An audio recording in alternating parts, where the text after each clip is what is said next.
आदेश आता है एसएचओ को फलानी फलानी जगह फलाने नेता की के आम आदमी पार्टी के नेता की मीटिंग डिसरप्ट करनी है और पुलिस वहाँ पे बाकायदा लेके जाती है बीजेपी के गुंडों को। आज ये छोटा सा लड़का दिल्ली के पंजाबियों को, पंजाब के पंजाबियों को चुनौती देने चला है।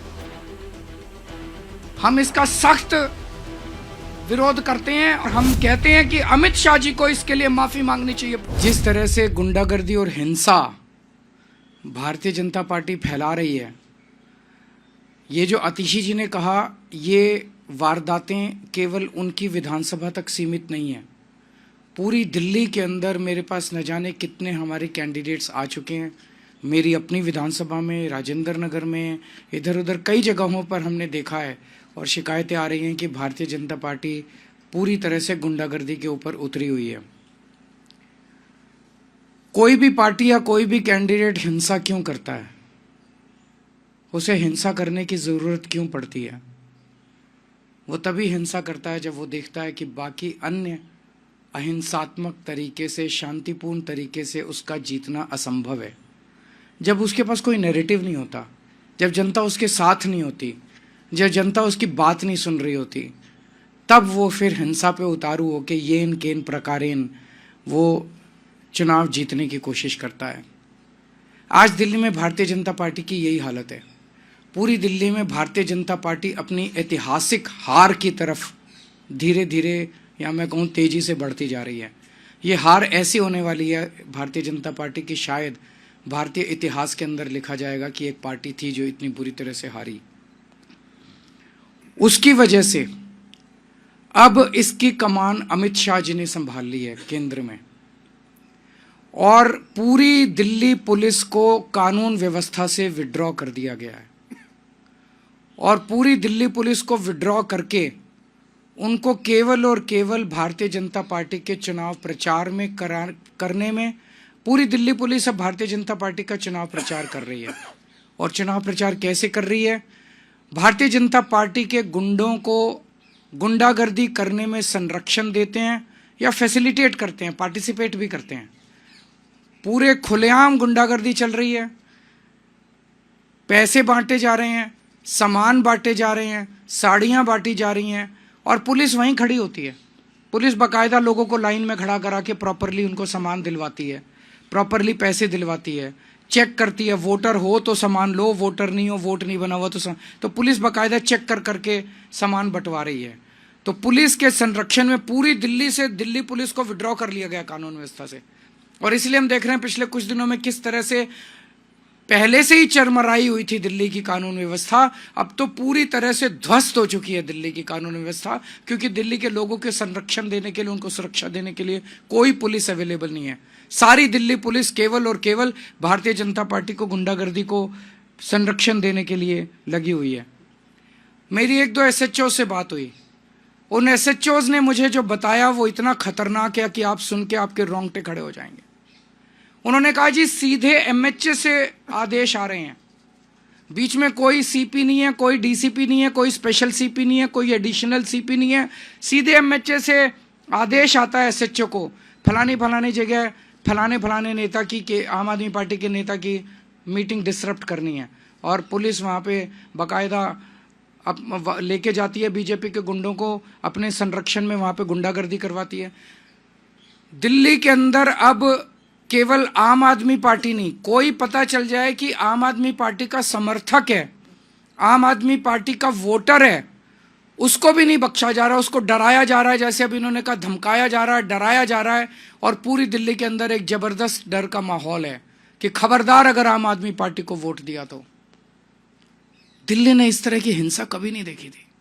दिल्ली एक शांतिप्रिय स्टेट है, दिल्ली एक सभ्य लोगों का शहर है, दिल्ली पढ़े लिखे लोगों का शहर है।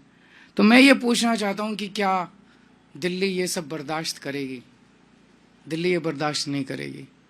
मेरी अपनी 3 या 4 सभाओं को इन लोगों ने डिसरप्ट करने की कोशिश की, और बड़ी खूबसूरती देखिए कि वहाँ जो ऑडियंस में लोकल जनता आई हुई थी, महिलाओं ने खड़े होकर जो बीजेपी के कार्यकर्ताओं को खदेड़ा, वहाँ से उन्हें दुम दबा के भागना पड़ा।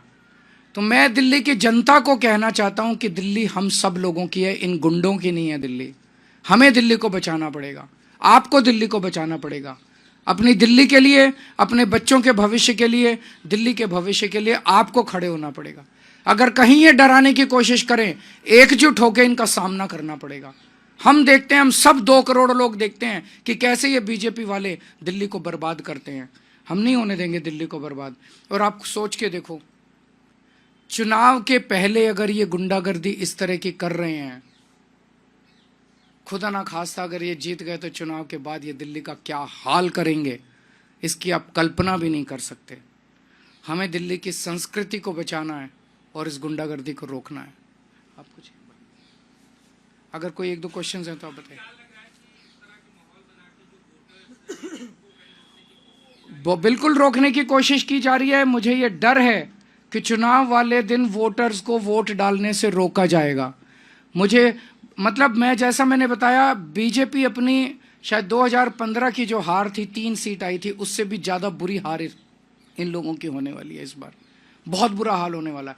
और जितनी गुंडागर्दी ये कर रहे हैं उतने वोट इनके कम हो रहे हैं, उतने वोट। जनता ये पसंद नहीं करती। जनता कहती है भाई आप अपना काम बताओ, काम इनके पास है नहीं गिनाने को। जनता कहती है आप अपना विजन बताओ, विजन ये कहते हैं मोहल्ला क्लिनिक बंद कर देंगे, दिल्ली के स्कूल बंद कर देंगे, दिल्ली के। जनता को ये सब, इनका एजेंडा पसंद नहीं आ रहा जनता को।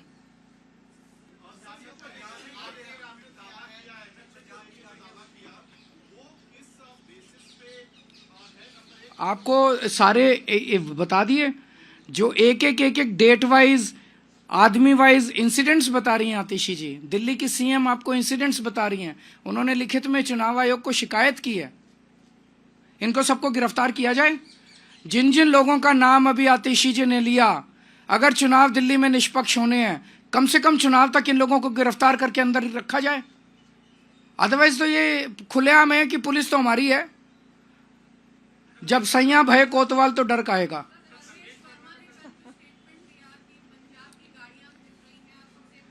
मेरे को बहुत दुख हुआ दिल्ली का एक नागरिक होने के नाते और दिल्ली का पूर्व सीएम होने के नाते। प्रवेश वर्मा जी ने जिस तरह से पंजाबियों के कंट्रीब्यूशन को प्रश्न चिन्ह लगाया। प्रवेश वर्मा जी ने कहा कि पंजाब की गाड़ियां घूम रही हैं, पता नहीं कौन लोग हैं उनमें, और 26 जनवरी गणतंत्र दिवस के लिए सुरक्षा के लिए ये खतरा है। तो क्या सारे पंजाबी आतंकवादी हैं? सारे पंजाबी देशद्रोही हैं? क्या सारे पंजाबी देश के लिए खतरा हैं? पंजाबियों ने दिल्ली को संवारा है। पंजाबियों ने आज जो दिल्ली है जिस स्तर पे, उसमें पंजाबियों का बहुत बड़ा कंट्रीब्यूशन है। पंजाबियों जो आज पंजाबी हैं, इनके पूर्वजों ने देश के लिए कुर्बानियां दी थी। आज जो दिल्ली के पंजाबी हैं, उनके पूर्वजों ने देश के लिए अपनी जान न्यौछावर की थी। 1947 में जब पार्टीशन हुआ था, लाखों पाकिस्तान से रेफ्यूजी दिल्ली आए थे। उन्होंने न जाने कितनी यातनाएं और कितनी दुर्दशा झेली थी। आज ये छोटा सा लड़का दिल्ली के पंजाबियों को, पंजाब के पंजाबियों को चुनौती देने चला है। हम इसका सख्त विरोध करते हैं और हम कहते हैं कि अमित शाह जी को इसके लिए माफी मांगनी चाहिए पूरे देश से। अमित शाह जी को पंजाबियों से माफी मांगनी चाहिए।